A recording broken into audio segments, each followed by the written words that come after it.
Welcome to Disha tasty kitchen. आज आपण बनवणार आहोत लिंबू पुदिना मसाला सरबत। झटपट होणार हे सरबत, तसंच आपण हे स्टोर करून पण ठेवू शकतो आणि ते महिनाभर व्यवस्थित पूर्ण उन्हाळा संपेपर्यंत तुम्ही एन्जॉय करू शकता। तर ते कसं बनवायचं ह्याची आता आपण रेसिपी बघूया।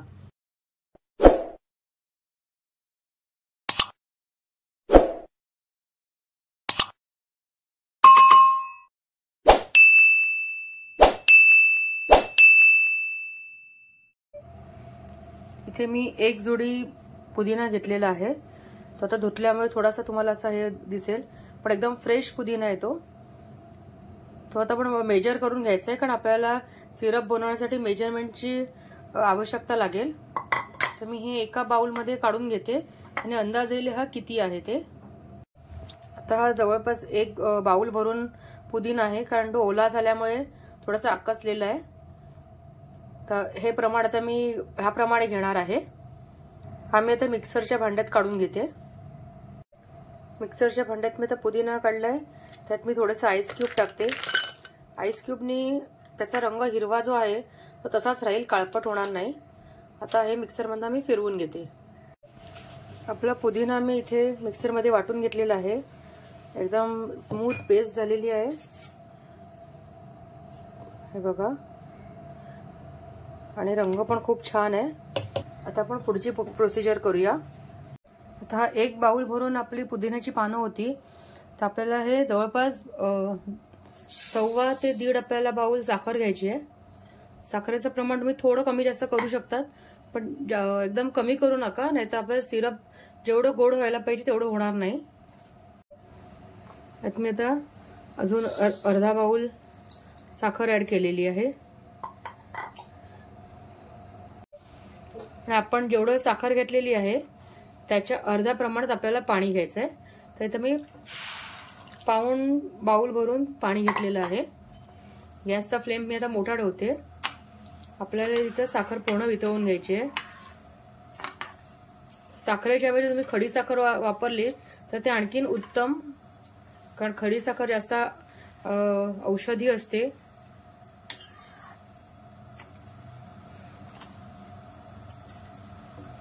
तर आपण आता साखर पूर्ण वितळवून घेऊया। आपल्या सिरपला तर चांगली उकळी आलेली आहे आणि साखर पण पूर्ण मेल्ट झालेली आहे। आता ह्या स्टेजला मी ह्यात वाटून घेतलेला पुदिना घालते।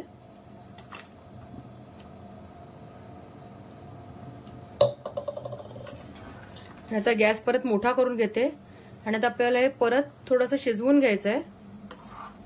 थोडंसं यातलं पाणी आणि पानांमधलं जे मॉइश्चर आहे ते सर्व आटेपर्यंत,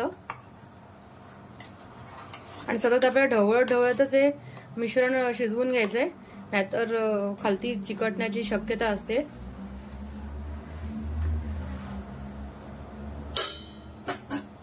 आता आपला रस उकळेपर्यंत बाकीची तयारी करून घेऊया। इथे आपला मसाला बनवायचा आहे। तर इथे मी 1 चमचा काळी मिरी पावडर घेतलेली आहे। त्यात 1 चमचा मी चाट मसाला घेते। त्याचबरोबर पाऊण चमचा काळं मीठ, पाऊण चमचा साधं मीठ आणि 1 चमचा जिरं पावडर, म्हणजे जी भाजलेली जिरं पावडर असते ती। आता आपण हे सर्व मिश्रण मिक्स करूया। आपला मसाला आपण रेडी करून ठेवलेला आहे। त्याचबरोबर मी ते अर्धी वाटी लिंबाचा रस घेतलेला आहे। हे जवळपास 3 ते 4 लिंबू आहेत,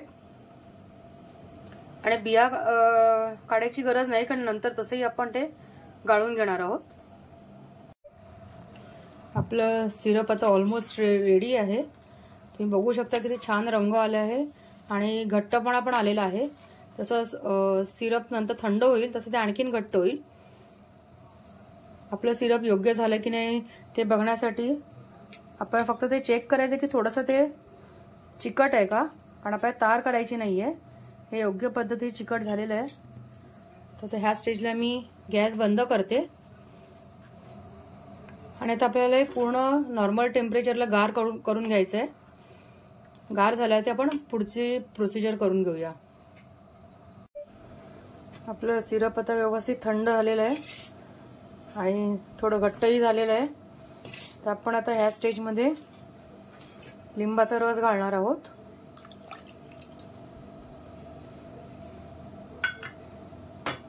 आणि आपले मसाले घालणार आहोत.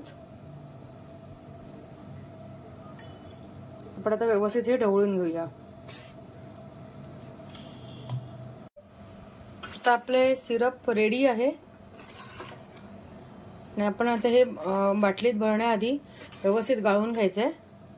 त्यासाठी मी एका पातेल्यावरती चाळणी ठेवून घेतलेली आहे. आता याने मी हे गाळून घेते. आता मी व्यवस्थित गाळून घेतलेलं आहे सिरप आपलं.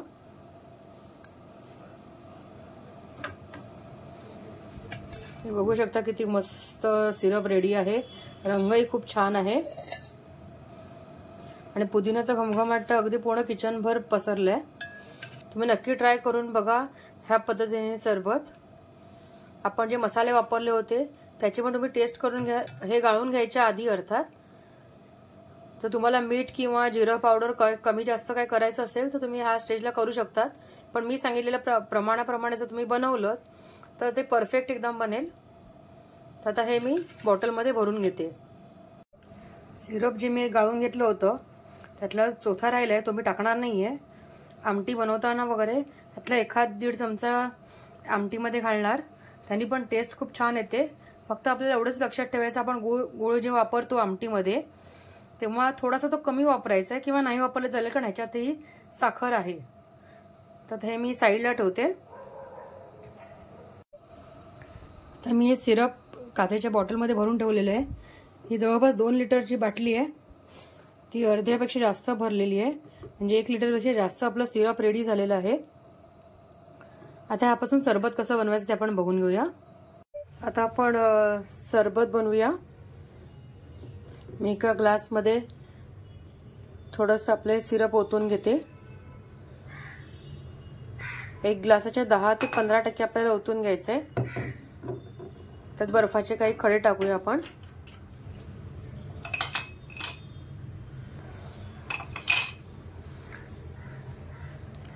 थोडं थंड पाणी आणि मी इथे 1 चमचाभर सब्जा घालते. सब्जा ऑप्शनल आहे पण ह्या सरबतात सब्जा घालून तुम्ही बघा, ट्राय करून नक्कीच बघा, खूप छान लागतं. आता हे आपण व्यवस्थित मिक्स करून घेऊया.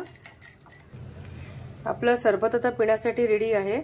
तुम्हाला कसा वाटला आजचा व्हिडिओ? आवडला असेल तर लाईक करा, शेअर करा, चॅनल सबस्क्राईब करा आणि बेल बटनला क्लिक करा. थँक्यू.